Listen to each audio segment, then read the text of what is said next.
Hello everyone, welcome to this month's episode of Pupcorn Movies.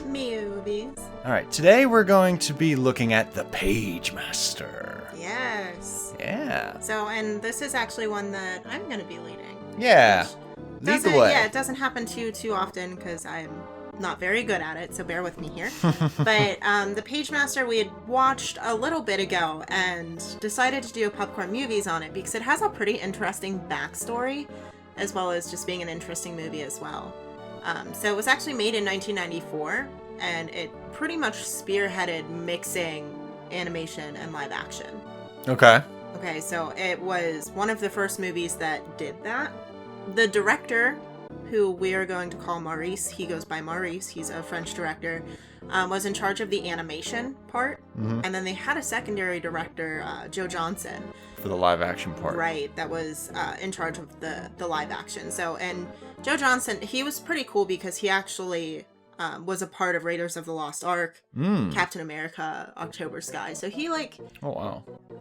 So he moved on to greater things than Captain America. Well, not only that, but even pretty much everyone that took part in this moved on to do really spectacular things. Well, that's good. Even Maurice was a part of the Black Cauldron, which I think is really underrated for Disney. It's more of a flop than the Pagemaster, but yeah. It definitely, that's a different story for a different day, but he also worked on Fantasia 2000, The Emperor's New Groove. Okay. So he has a pretty decent list for himself as well. But the writers, which we'll get into them in a second, I guess shit went down. That's where shit went down? Okay. When it comes to what happened with the Pagemaster. But the story of the Pagemaster, so hopefully everyone listening has actually seen it.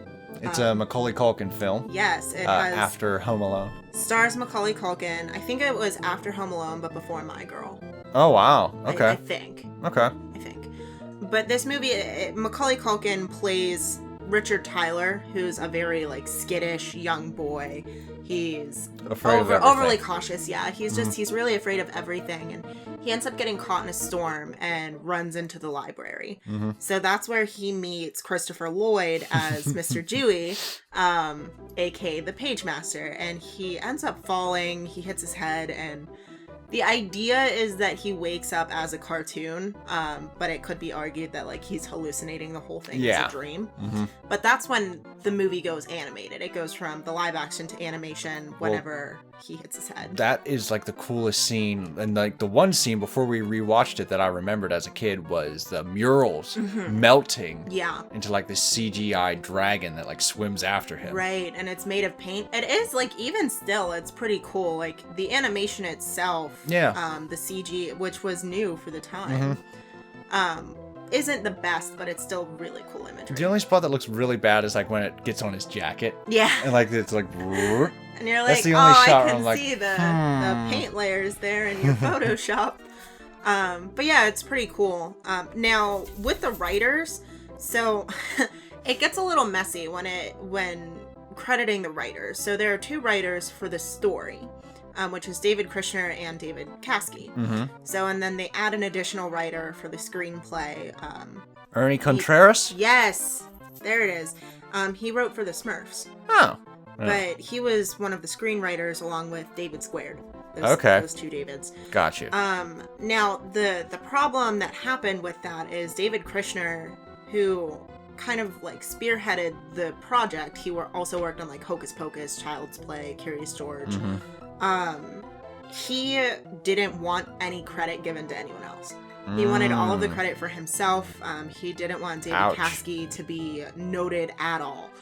And I think when we were initially watching this and talking about it and I found this out, you were saying about how he thought that this was going to take Disney down, that this was going to be the movie. Mm-hmm. And so he wanted all the credit to go to him so that he could, I guess, build a bigger name for himself. Mm-hmm. But what he really did was he hurt the movie a lot.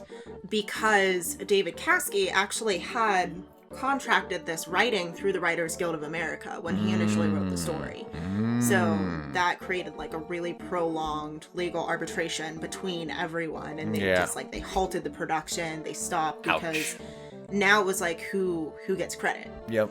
So, and then the producers of this movie were trying to fight that because it was largely animated, that the Writers Guild had nothing to do with it. So they were trying to say, you know, get out of here. We're going to credit who we want to credit, aka Kushner. Okay. When the Writing Guild was basically like, we have a contract. You know, you are essentially breaching our contract. Like, you have to credit Kasky. And this went on for a really, really long time. It really pushed back the sales of the movie because it didn't come out on time. It wasn't released in time for like the big Christmas sale. So they missed all of those sales for Christmas, which is a big reason why the movie flopped because of this legal action that had to be taken, when in the end they decided, okay, we're going to credit Kasky as the original writer. The Writers Guild came to the conclusion that Kushner actually did very little in terms of contributing creatively to the story. Ouch. Yeah, talk about a hard hit there. Well, yeah, because like most of the story is like based off public domain stories. Yeah. Like, loosely based off of Sleepy Hollow, Treasure Island, Moby Dick, and so on. You have Jekyll and Hyde in there, like Long John Silver. It's just, there's a lot going on in this movie. So the writing, personally, I think is very clever. So regardless of who was credited, I think that the writing really hit the nail on the head with jokes. Okay. As a child, I don't think kids will get it. Okay. Because it's meant for children. It is a children's movie. Yeah, it's a children's movie. But you don't have kids reading, like, Dr. Jekyll and Mr. Hyde. So, which Leonard Nimoy actually voices Dr. Jekyll and Mr. Hyde in this movie. So, you know, Spock from Star Trek. Yeah, I know. Yeah. Oh, I know you know. I know you know. He is the Spock. Like, there's no one else. I don't even remember the other guy's name. I know. But, I mean, the cast for this movie was insane. So not only do you have Macaulay Culkin, who was a huge child actor at the time. Yeah. You also have Christopher Lloyd, who was also, like, a huge actor at the time. Yeah. You know, he was in Back to the Future, Who Framed Roger Rabbit, The Addams Family Values. Like, Christopher Lloyd just continued to grow beyond this movie as well.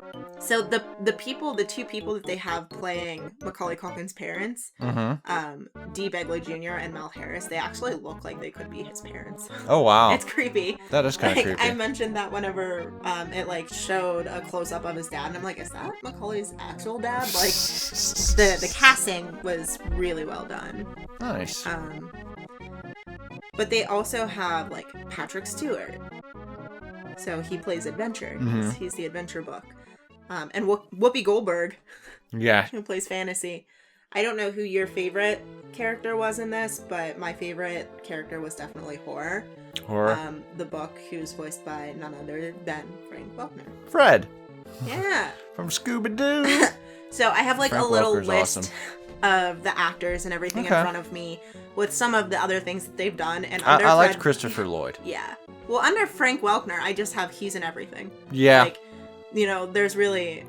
He is in a little bit of everything. Like, if you grew up with it, him, Jim Cummings, Tim Curry, they were all, like, in a lot of, like, which Jim childhood Cummings cartoons. is in this as well. He voices Long John Silver. Okay, yep, that's right. So, and he's a Disney staple. Okay. Like, so that's the history. How was the movie? Because I grew up with this movie, not religiously. I remember having a video game tied in, which wasn't very good.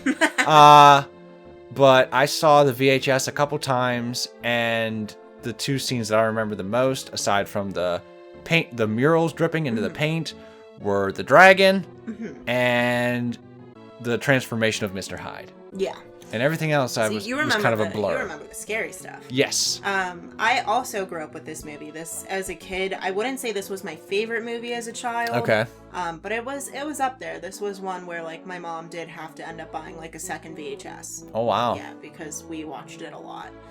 Me and my siblings. But I really like this movie. I know a lot of people have some nasty things to say about it.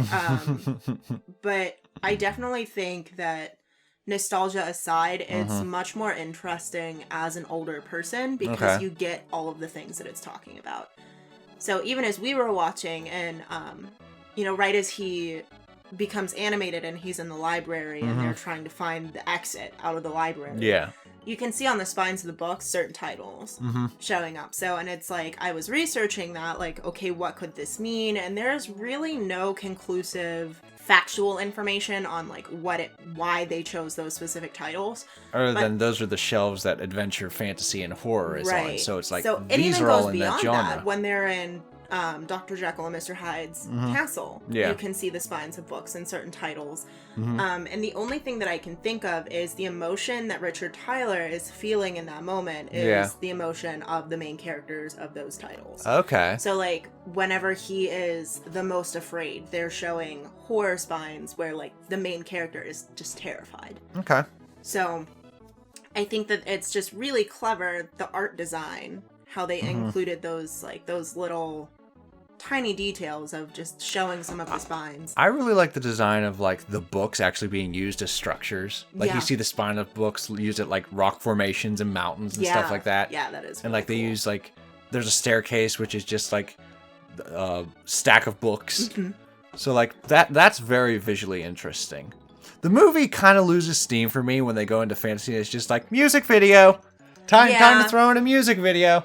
Which at the time... And they kind of like throw in the dragon just to wrap it up. At the time, that was very popular. Yeah. So that was like a really popular thing to do. Yeah, I think I was trying to get in on a trend. Yeah. Which, I think it really... That is what hurt the movie, is trying to follow trends. Because you have all these classic books and all these quotes and like... Yeah. The one scene where they're trying to tie the book down, like in Gulliver's Travels. It's so cleverly done. Like, every scene has some sort of reference to another book, to a novel, to these classic pieces of literature, and then you just have that random music video. It's an enjoyable movie, like even still rewatching it. I think the biggest flaw is that it is overshadowed by so many other things. Yeah. And even now it's still overshadowed by a lot of things. Like, it's a nice introduction if you don't know about Treasure Island and stuff, but like if you want more of the meats of it, like even Disney does Treasure Island a bit better with Treasure Planet.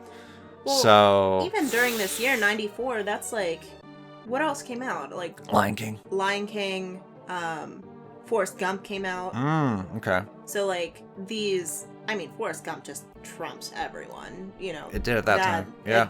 That movie just annihilated, you know, the box offices. But I think that this movie, it could have been so good. You know, if it wasn't pushed back, if it got the sales it needed.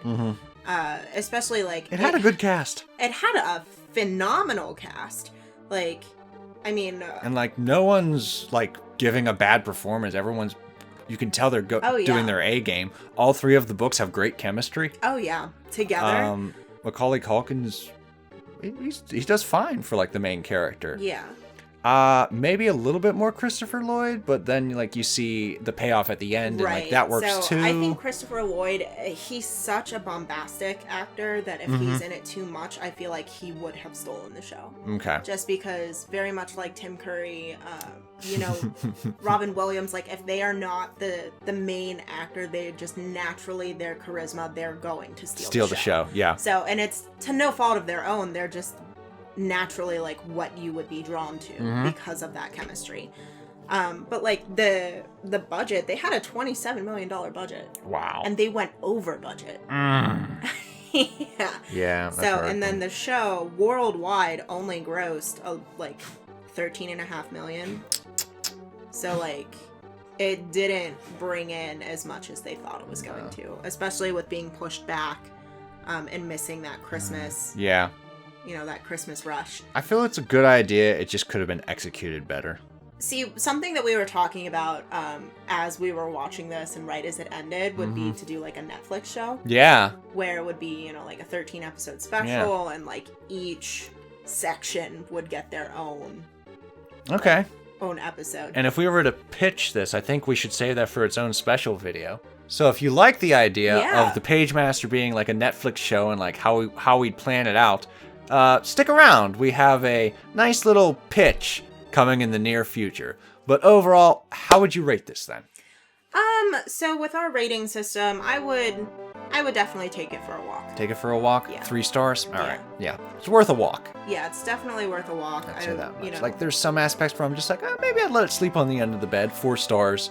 But again, like, it loses that steam. With the and it's like, let's wrap this up. Throw in a dragon so kids don't fall asleep. So, yeah, for me, it's worth a walk. Yeah, if it had a bath, I'd let it sleep at the end of the bed and put 4 stars. But I would definitely give it a walk. Very nice. So let us know what you think of the Pagemaster. Yeah. If you've seen it, if it was a childhood favorite, if you waited till you were an adult to see it. We'd love to hear your opinions. Yeah, let us know what you think. And be sure to like and subscribe to some more Pupcorn. More movies in the near future. See you guys around. Toodles.